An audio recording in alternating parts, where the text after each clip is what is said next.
What's up, guys? Welcome back to the channel. Welcome back to the vlog. We're not in my Tesla, but if you saw my last video or you follow me on Instagram or have seen posts on some Facebook groups, you will know that I am selling it. So yeah, I am selling it. The answer to that is yes.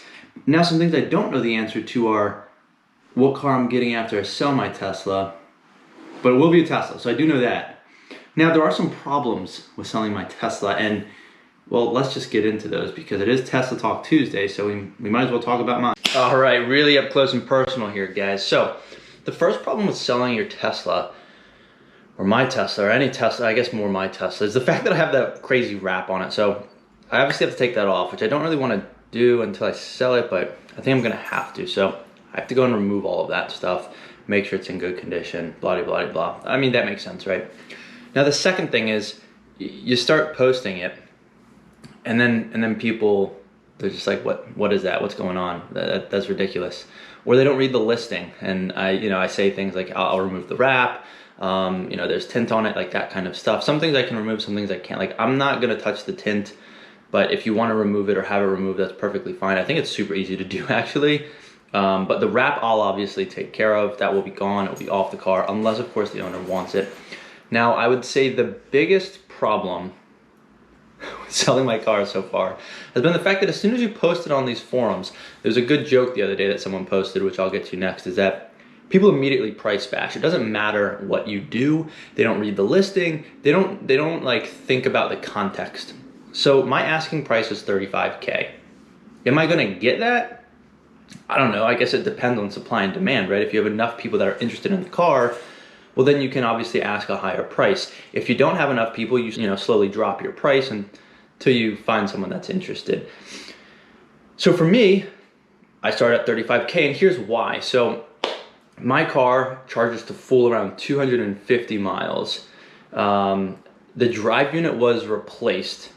The MCU is brand new, which I actually paid for out of warranty. It's 2,000 miles out of warranty, and the MCU went bad. So brand new MCU with LTE.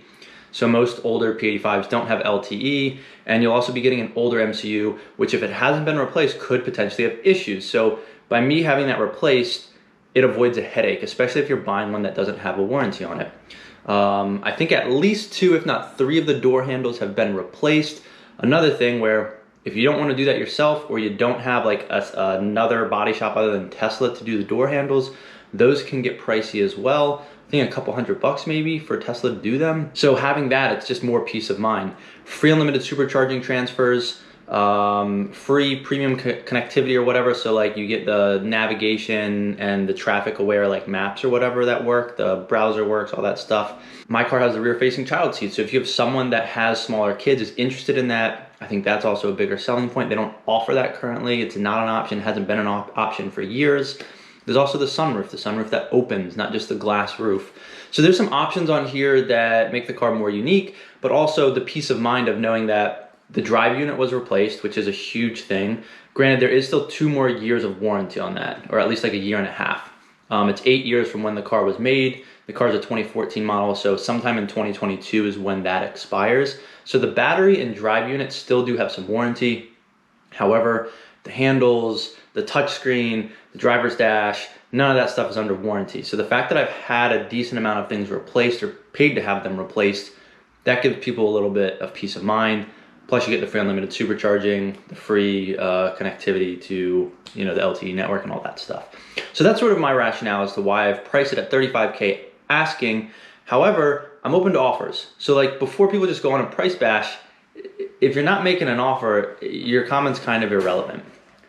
Now that gets me to my first, the joke. So someone posted on one of the forums, if you want to find a Tesla in your price point, find a picture of like the exact spec that you want, post it in the forum for sale for about $1,000 to $3,000 higher than the car you actually want to buy. Sit back and wait for people to start posting links to the cheapest Teslas with, an 85 kilowatt hour battery, dual motors, autopilot, all this stuff, because everybody's going to be like, oh, I found a better deal. Why would you sell your car for that much? In reality, you're not really selling a car. You're just trying to get all these crazy people out there that like to troll the internet and find cheaper cars and say, this is a ridiculous asking price because, hey, look, I found this cheaper car. Meanwhile, they found the cheaper car for you. So if you are searching for a Tesla, that's not a bad idea, because that's literally exactly what happens. Now to my second point. So back in September, I think, you can basically send your VIN to Tesla. They'll give you a trade-in quote. So my trade-in quote was, I think, like $25,500-ish back then. That was with like 90-some thousand miles, so it's still under warranty, not over 100,000 miles, 25.5, let's just say that. Now let's move forward to, I think, March. March, I did that same thing again, the trade-in request, and they were gonna give me $26,600 in credit, so that went up. Now I just did it again, and before I post this video, I should have that. So what's interesting is my car basically appreciated by about $1,000 of trade-in credit. If my car appreciates more, it could be over $27,000 that they're offering me. So for me to sell my car for anything less than the trade-in credit plus the tax credit that I get in Maryland doesn't even make sense. So for me, whenever you post something online, it's always like a negotiation. So if I post for 35, someone's gonna come in and say, I want it for 28. And then I say, I'll do 33, and they'll say 30, and then we'll go to 32 or something like that. So the point is, I'm not gonna get 35, they're not gonna get 28, but we're gonna meet somewhere in between. I'm just saying generally what happens. Would I like 35? Sure, and if the demand's there, I could get it.